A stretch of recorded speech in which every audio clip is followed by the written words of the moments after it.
We have more breaking news. Markets touching an all-time high. The Sensex crossing the 40,000 mark. Sumit Chaturvedi once again with us. Sumit, take us through the figures.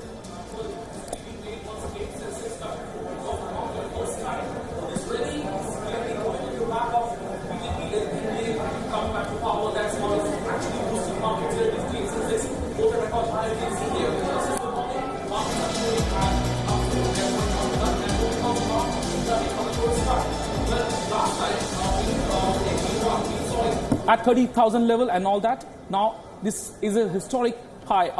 The rally is all across the Sensex. All major stocks are gaining, especially Reliance, the blue chip, Yes Bank. The banking sector is also gaining. So, big momentum coming to markets now, big optimism. Well, we should talk about this market is barometer of the economy. So, definitely there is optimism about the economy. And from the last few days, especially on Monday, we saw Sensex jumping 1,100 points. Today, it's also close to 1,000 points jump since the morning today. So from the last few days, clearly the rally is there and it's not without any reason. And we expect more rally to come once the majority is reached. And also there could be some selling, so market could see coming down also. And we'll see what happens at the closing time. But so far, Sensex has jumped around 900 points and it has touched 40,000 mark for the first time. Clearly, people are making a lot of money in the market. Those who had invested at the right time, this is not the right time to invest, but those who were invested are clearly making a lot of money. Going forward, yes, there could be more good news coming from the market side. Right, Sumit, thanks very much. By all indications, Andrew, would you say that this is going to be a bigger win for the BJP than 2014? That is the way it's looking at the moment. These trends can change. I don't think they're going to change very much. So it looks again a BJP single-party majority, though they will rule as the NDA, and the NDA very comfortable. But there's a consolation prize for the Congress party. Can anyone make a guess? Well, there's a consolation prize for the Congress party, and the consolation prize is they will get the position of leader of opposition, which was denied to them. And for this reason, in Lokpal and many of the statutory committees, Mr. Kharge was... you need 60. You need 60. Mr. Kharge was called leader of the largest party in Lok Sabha. And I think what BJP did was to repeat a convention which came up when Rajiv Gandhi swept to power. But can I say something? Sure. You know, I'm not sure they'll cross that. We don't know. But the important thing I want to say is all the dynasts have done well. Let's face it, Abhishek Banerjee in Diamond Harbour, Nakul Nath, they are all leading. Praneeth Kaur, Karti Chidambaram, A. Raja, Kanimoli, Nikhil Kumaraswamy, Chirag Paswan, Supriya Sule, Agatha Sangma, Misa Bharati, I could go on, Dimple Yadav, Akhilesh, I could go on and on. This is very sad. Every single dynasty is leading. It's not a good sign. No, the point is, we were saying that this is the end of dynastic rule. It's not. Yeah. It's not. Each one of these scions the bottom line is that the dynasty in Congress is losing, but the dynasty in other legal parties are doing well because of... But that's business as normal, isn't it? For them, yes. But there is the family firm continues to dominate Indian politics. That was my point. That is not good. The BJP, which has again won a dividend. If you look at the leaders' seats and look what's happened in Amethi, 5 years ago, Smriti Irani took the fight to Congress and she made Congress sweat.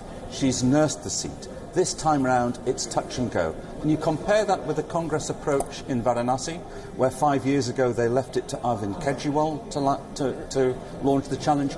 This time round, there was all the speculation whether Priyanka would stand, which Rahul Gandhi did not close down promptly. Right. And in the end, she didn't. And they haven't really made much of an effort. And it's two styles of politics. One which is really hungry and one which is still a little bit lazy and entitled. Right. We have Krishna Kumar standing by and we're looking at the markets and we're looking at what these trends mean and how the numbers are being received, not just by people and journalists, but also the traders, the stock markets. Krishna, over to you. Palki Kartikeya, they're absolutely markets having a bumper day in trade. Take a look at the JASP. Sensex above 40,000 levels, and the Nifty is about 12,000 levels. That's a gain of 2.5% so far. Looking good, looking very good. I mean, you would expect, I think, because of the indications of continuity, that fund managers will be allocating, into the Indian equities at the moment. So I think it is a good thing. Whether 2.5% is the biggest day ever is another thing. But it all looks great. Tell me in terms of what you've heard from investors on the ground, because there is obviously the threat of profit booking, which means that the markets could correct and come down in their levels by the time trading closes. Do you see that happening today? Well, it depends whether your capital is short, medium, long, or speculative. Frankly, so there'll be people who are basically sniping the market, speculating, making to look money on a day trade basis. Yeah. And then there'll be a whole different category of investor who's playing a much longer game. One comment I would make in terms of FDI and foreign investors is there'll be a preference for continuity. There always is.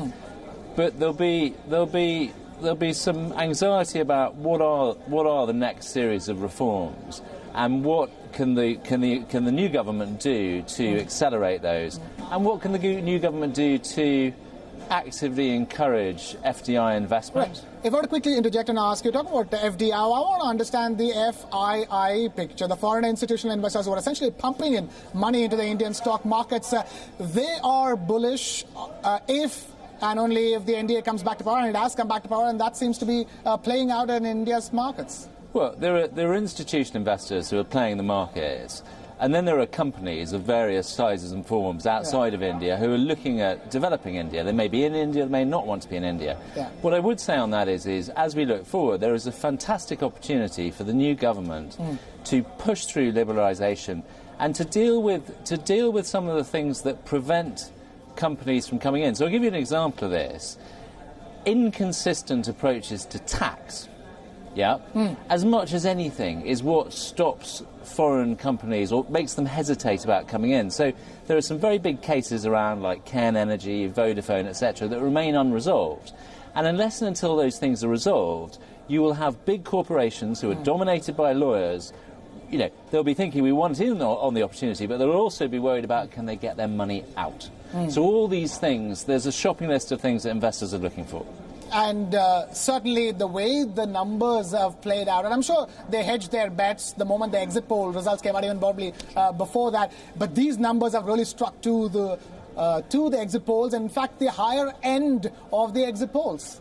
Well, absolutely, and if you're an investor of whatever category, here you're hoping for not just another 5 years, but an accelerated 5 years, because I think we'd all accept that whether you're this party, this leader, that leader, your first few years are frankly building your platform, getting your feet under the desk, right? And Mr. Modi's an experienced guy at a state level, but moving up to Delhi, putting a cabinet together, building a reform agenda. A whole new ballgame, isn't it? A whole new, you're 3 days into the test series before you know it, right? And then you're thinking about winning it, or definitely not losing it. Yeah. And BJP repeating the stellar performance of 2014 is the breaking news on our channel, and that's something that not many give the BJP a chance that they would be able to repeat and probably better their last election tally. What were the investors thinking in the lead up to counting day? Did they expect the BJP to do better than 2014?